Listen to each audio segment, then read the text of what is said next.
Hai, Assalamualaikum semua. Kembali lagi kita dekat Bycam Studio. Selesai sudah undian peringkat kumpulan zon Asia Tenggara untuk Piala AFC dan secara rasminya bermulalah perjalanan dua wakil negara kita iaitu Terengganu FC dan juga Sabah. Untuk Piala AFC ni aku akan pecahkan kepada dua video lah supaya senang sikit untuk aku bagi detail yang lebih jelas mengenai dua kumpulan ni. Jadi kita mulakan dulu dengan pasukan TFC. Pada kali ini, TFC telah diundi dalam kumpulan G bersama dengan pasukan Bali United dari Indonesia, Stallion Laguna dari Filipina dan paling mencuri tumpuan adalah Central Coast Mariners, pasukan dari Australia. Kalau tengok kepada kumpulan ni, boleh kata satu laluan yang agak sukar untuk TFC. Sukar tak bermakna benda tu mustahil. Dekat sini TFC kena buktikan yang mereka sudah bersedia untuk menentang pasukan-pasukan terbaik di Asia Tenggara. Dan untuk pengetahuan korang juga, lawanan peringkat kumpulan dijadualkan berlangsung bermula 18 September ni sehingga 14 Disember 2023.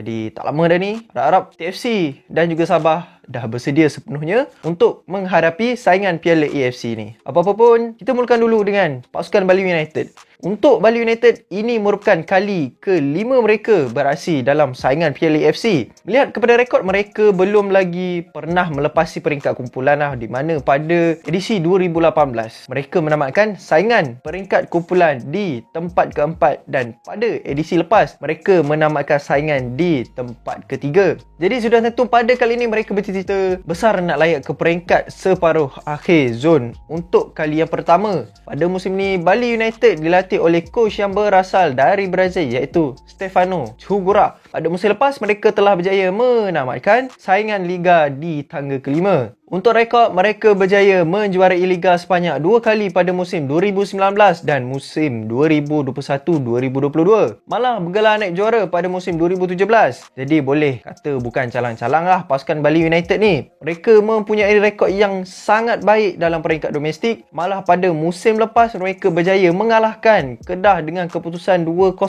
Walaupun menang dengan Kedah, Bali United kalah dengan Visaka 5-2 manakala Kedah pula menang dengan Visaka 5-1.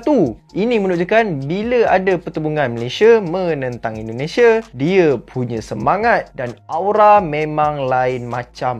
Jadi TFC memang kena berhati-hati dengan pasukan Bali United ni. Untuk 3 pemain tumpuan, pemain tersebut adalah Elias Dolah, import Thailand yang beraksi di posisi pertahanan, Jefferson Assis, penyerang berbisa yang berasal dari Brazil dan juga Novri Setiawan yang bermain di posisi sayap. Next, kita ke pasukan Stallion Laguna. Mungkin nama pasukan ni agak janggal di kalangan penyokong-penyokong di Malaysia walaupun beraksi di Liga Filipina lah. Sebab dekat Filipina pun tak banyak pasukan. Yang famous pun macam pasukan KFC sebab selalu main dekat ACL, AFC Cup. Dan tak pelik lah kalau kita tak kenal pasukan ni kan, sebab ini merupakan penampilan pertama mereka dalam pentas Asia di Piala AFC. Mungkin kita boleh gelar pasukan ni sebagai pasukan yang underdog dalam kumpulan G. Tapi itu tak bermakna kita boleh pandang rendah dan ambil mudah terhadap pasukan ni lah. Dalam bola-bola sepak, apa-apa boleh terjadi, geng. Benda tu kena pegang baik-baik. Stallion Laguna dilatih oleh jurulatih tempatan iaitu Ernest Niaras yang juga merupakan assistant coach untuk skuad kebangsaan Filipina. Kalau kita tengok rekod dalam peringkat domestik, musim lepas Stallion Laguna menamatkan saingan di tangga ketiga liga. Untuk rekod, mereka menjadi juara UFL Division 1 pada tahun 2013 dan juara UFL Cup pada tahun 2012.